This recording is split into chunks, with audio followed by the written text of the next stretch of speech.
Hi guys, welcome to Empower, and my name is Caroline Porter Thomas. Thank you so much as usual for watching my YouTube channel. So today I have something very special for you. I have an interview with a wonderful woman. Her name is Camille. And I met Camille when I was at a fundraiser for University of Miami, which is where my husband works. She was the main speaker and she shared her story, and it touched me so much as a nurse and somebody in the healthcare field that I said to myself, I absolutely have to ask her if she will come on and do a video for you guys, because her story is so inspiring. You know, working in healthcare, we see people at their worst, at their lowest, their darkest days. A lot of times, we never really get to see the people that heal, and there's a lot of people that do overcome the almost impossible or the impossible. I understand it. They got better and they never want to step foot in the hospital again, and I probably wouldn't either. I wanted to share her message with you guys, nurses, nursing students. Also, I know, of course, that there's a lot of other people that watch this channel. You could be a patient yourself, your mother could be, your father, brother, sister, anybody. So this is a message of hope. There's always hope. And hope is free.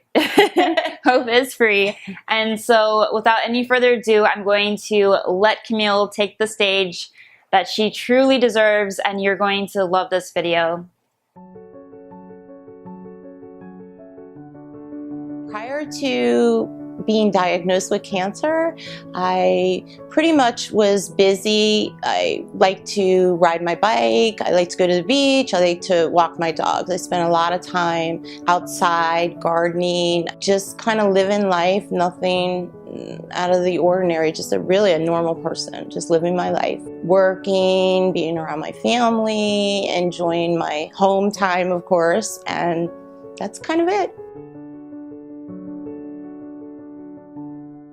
The day that I went to the emergency room because I was having pain, they did a CT scan and they came back right away and told me there are spots on your pancreas, your liver, and your lungs, which was terrifying. I was very, very frightened. My mother died of pancreatic cancer when I was 24. She was 64.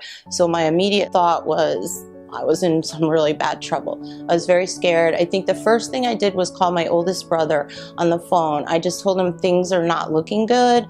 I'm sick, and I didn't want to talk about it anymore because I didn't want to cry. So I said, I have to hang up now because I don't want to cry. And then I was admitted. I stayed there for 7 days. I had a biopsy, and I kind of was a little calm. Even my daughter kept thinking, you're really calm. And I sort of stayed calm until the day that everyone came in my room at one time. And I knew that that wasn't going to be good news, because there was like the psychiatrist came in, a doctor, he wasn't the oncologist, he was just the regular MD, and a whole bunch of nurses. And I knew that wasn't going to be a good news. After I was told for certain that I had cancer, that when they did the liver biopsy and they knew it was really cancer, and he told me it is cancer, I was scared and I cried and I asked for Valium. I wanted to calm down. It was the first thing I did. I went to sleep, and then I woke up, and when I woke up I had this overall weird calmness again, and kind of was taking everything in just day to day, thinking about what chemo would be like, not really wanting to do it, but I just sort of, I was scared, panicked, but something way down, I didn't want to think I was going to die, but everybody else around me seemed to think that, but I refused to think it, so.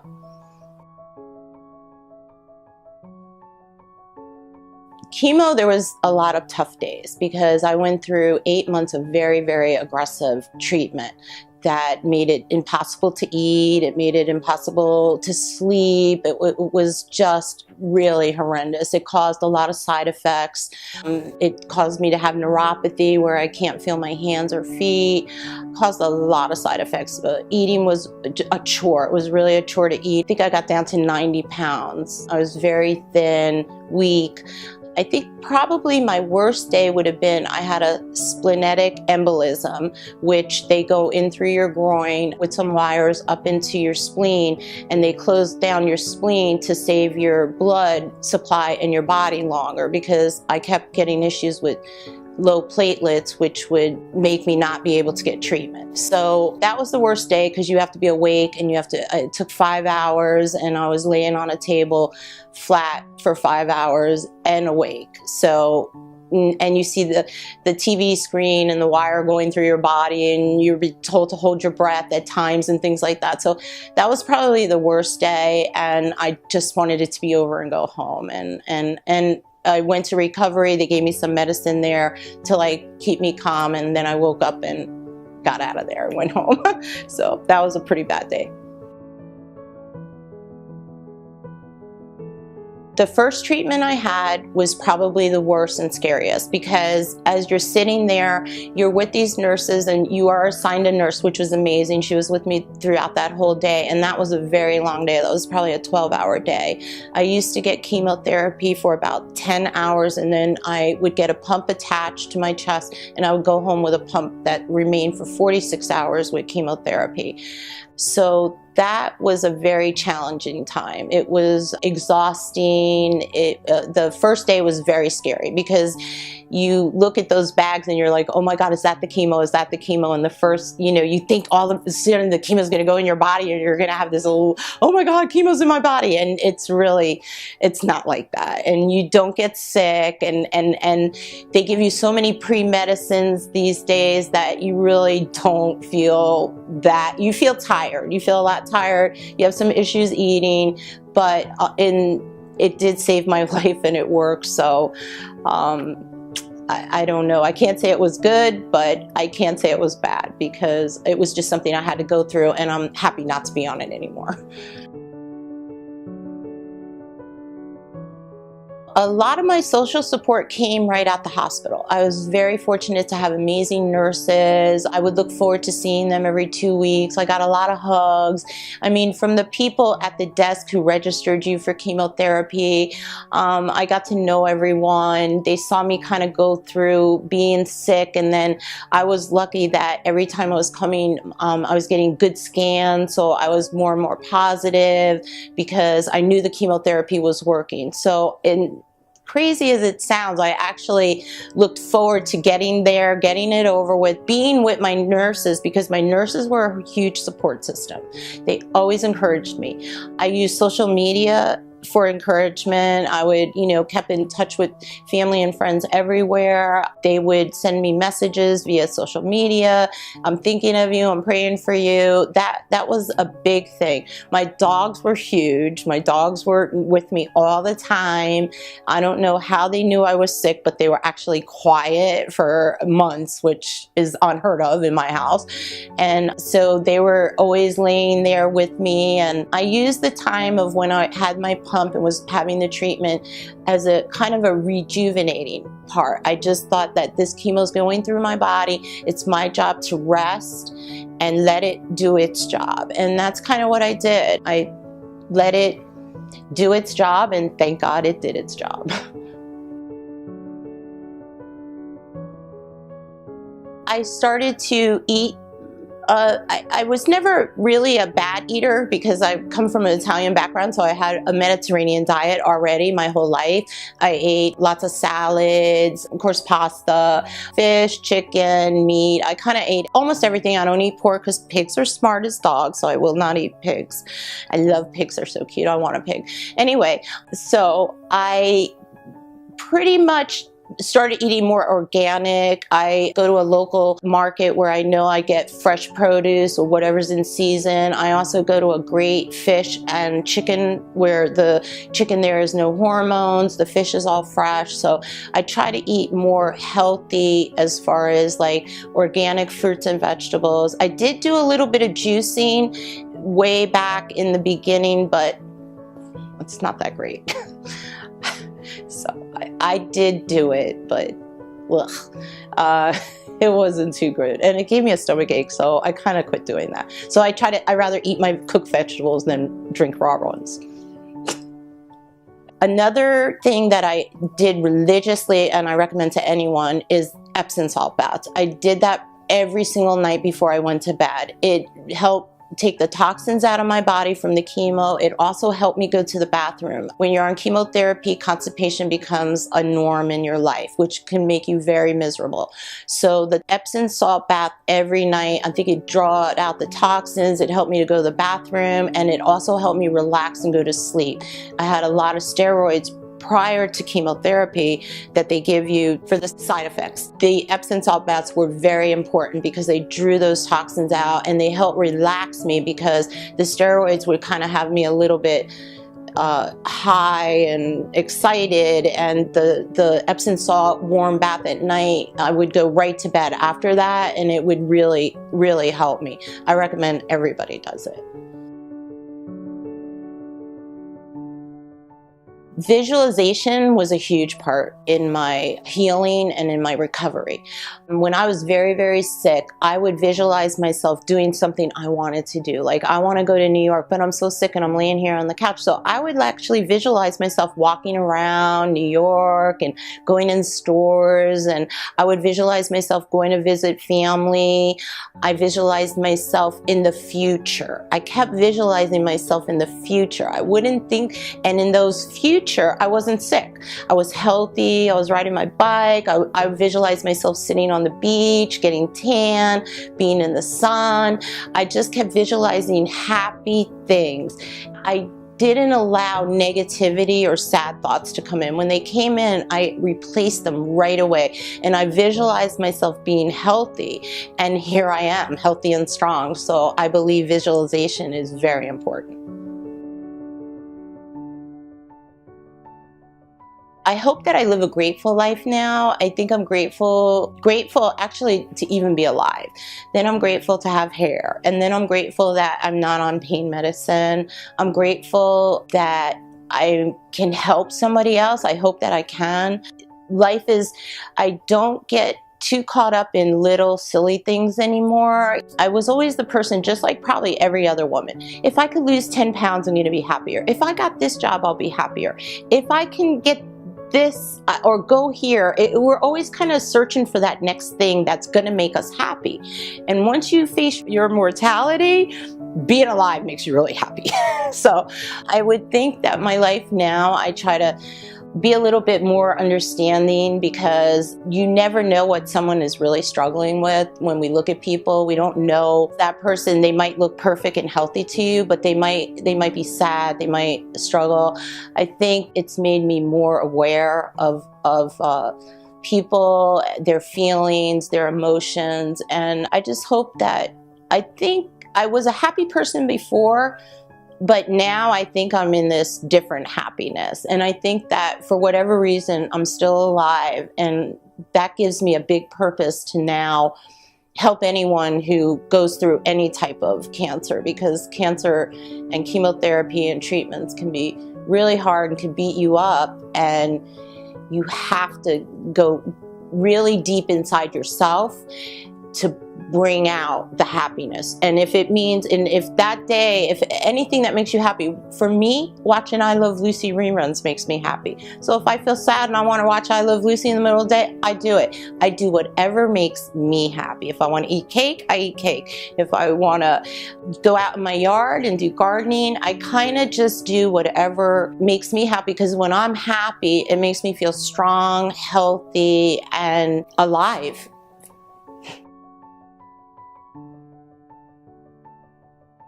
My situation was a little different. I was told there was no hope for me because my cancer had already spread to 3 organs by the time I even found out I had cancer. So I was told there was no hope for me, and I was told, go home and prepare to die. And that just wasn't acceptable to me or my family. I mean, I was very scared. I knew that I had a really bad cancer. I knew I had the cancer that had killed my mother. What I knew about pancreatic cancer was not good. So I was very scared, but I knew that there still had to be some hope, that I had to have hope. And hope is free, and faith is free. So with those two things, anything can be possible. I was lucky to get a second opinion, and I think that is very important. I think that when any type of cancer, that you should at least have two opinions, and then you decide where your best treatment is going to be.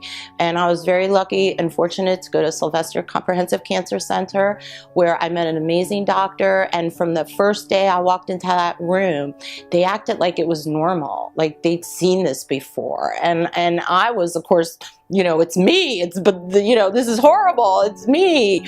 They were all like, this is okay. And they hurried around that room and asked me all the right questions. That's when I knew I was in the right place. They knew my pain. They knew the kind of pain I was in. They knew how to manage my pain.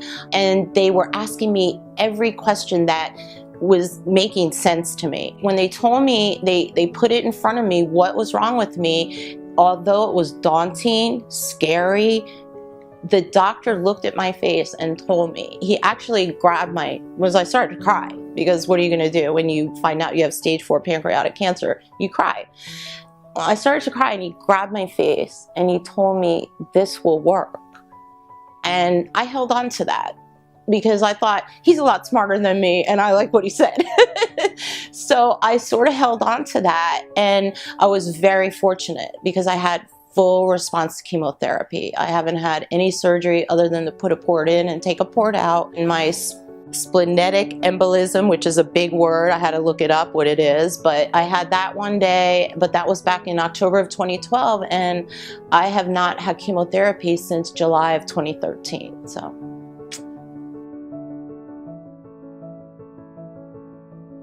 Nurses are angels on earth, I would say that. First off and foremost, I don't even know how they do the job that they do, because it's so stressful, it's really hard.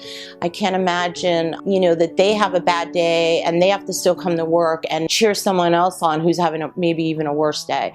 So I would say, first off, I like to thank every nurse out there, because they are angels, and they lifted me all the time. They always made me feel like coming to chemotherapy was normal. I know it might sound crazy, I looked forward to being there. I looked forward to being in their company. They were all around me. They were giving me hugs. We would exchange pictures. I saw some nurses become grandmas. I saw some girls get pregnant and have their own babies, some nurses.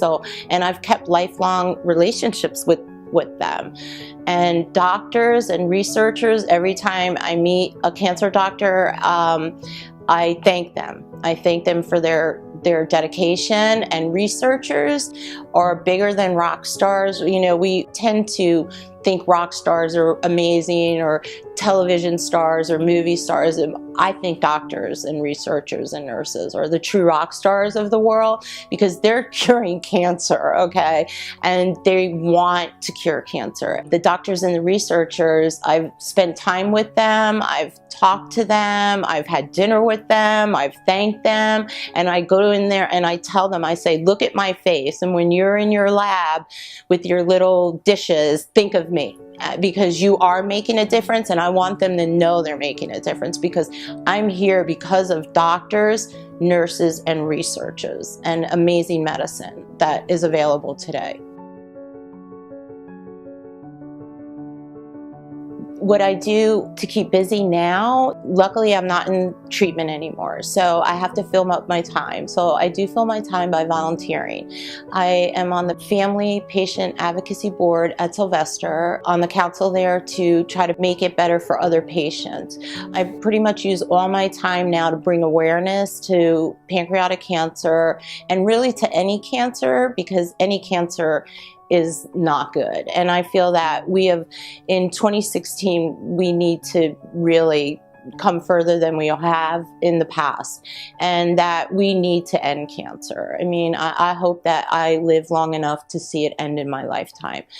One of the things and ways that I can get involved now is I did the Dolphin Cancer Challenge this past February. I rode my bike 13 miles in 40 minutes. The team I was on was Team Denny, and they raised, I think the team raised over $50,000 for Sylvester Comprehensive Cancer Center that goes directly to research at Sylvester. Next year, I have been asked to start my own team, which I'm very excited about. So I'm going to be with Team Hurricanes, and I have a team named Team Hurricanes, Hurricane Camille, living proof, because Hurricane Camille happened in 1969 when I was 10. And my mother called me that from then on, Hurricane Camille, because she said, you never knew what you were going to get with me. I could be crazy and drive you nuts, or I could be quiet. So she said, you just never knew. I was like a hurricane running through the house. So I figured that would be tie into the Team Hurricanes.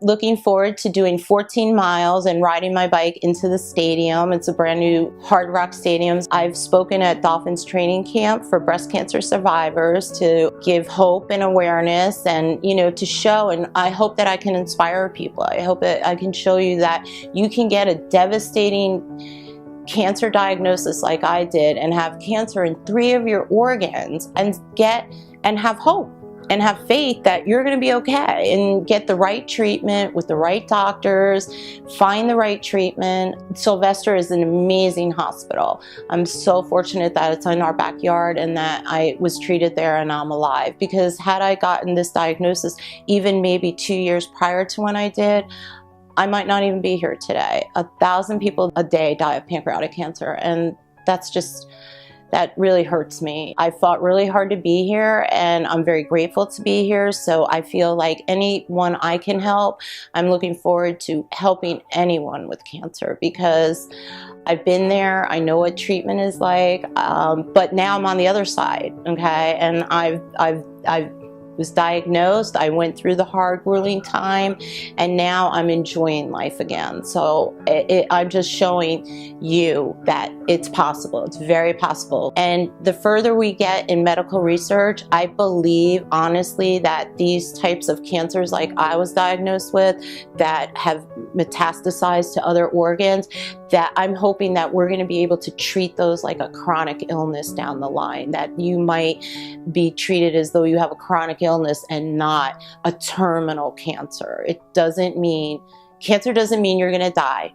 And it certainly is scary and not fun, but it also has awakened me and brought me a whole new meaning of life. I'm learning how a hospital needs community support. I'm learning how hospitals are run. I'm learning about how research is done and what it takes to get research done for new drugs to treat cancer. Pretty much, I'm a happy girl right now.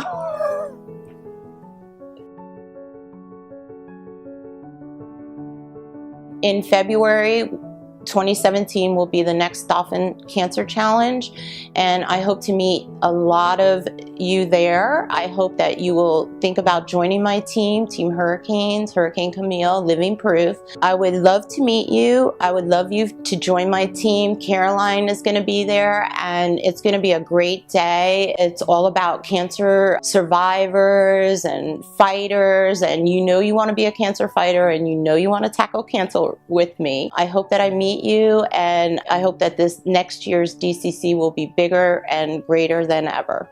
You can find all the details below for the next Dolphin Cancer Challenge, which will take place in February 2017. See all the information below and really think about joining my team and be a cancer fighter with me. I can't wait to meet you. Alright guys, thank you so much as usual for watching this video, and if you did like it and you would like to see more videos like this, then please give the video a thumbs up. And also, if you have a story of overcoming the impossible and you would like to share it with other people, and you would like me to interview you in the same way or similar way, go ahead and post a comment, or you can email me. My email address will be below.